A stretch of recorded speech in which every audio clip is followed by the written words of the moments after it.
codes that qualify them for length of stay, so I always call them their hospital stays. And it's huge for them. It's also huge for the physicians who practice in a hospital. How many of you practice in a hospital today? Okay, so you're probably hearing it from your hospital already, a lot.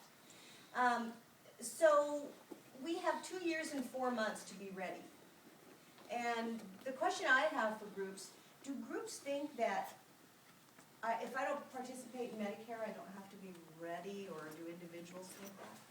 Do you think it's a CMS requirement only? Who thinks it's that? Well, it's not. So I want to make that clear, because I've had people tell me, well, I don't have to do this because I don't participate in Medicare. I don't bill anyone. I won't have to convert.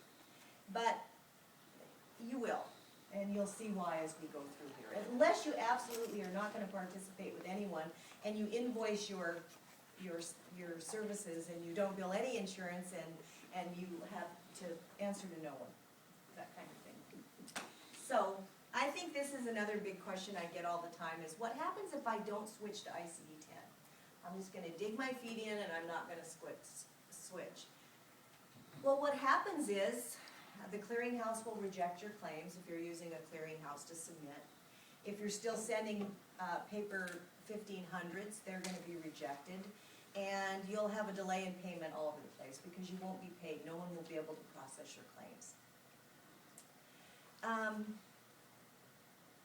And also, you'll need to be using both systems for a while. So your systems have to be able to accomplish that, because the charge posted after the effective date are the ones that are going to need to go with the ICD-10 codes.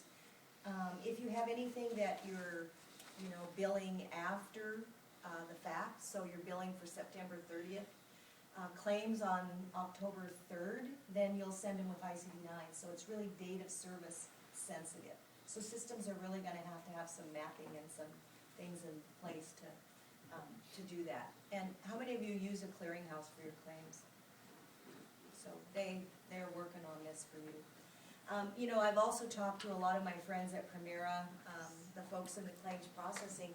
Many of the insurance plans, even when you submit with ICD-10, they're going to use some of the GEMS mapping tools and some of those tools, and they're going to map your claims back to ICD-9, because they're trying to get some idea of the differences and where you're reimbursed for chronic conditions or some hierarchical coding. They need to have apples to apples, so they've got a lot of work to do on their side as well. I did hear, and I don't know if any of you have heard, the reason it was delayed was because of the payment systems for hospitals. But CMS was actually not ready, so it wasn't just us not being ready.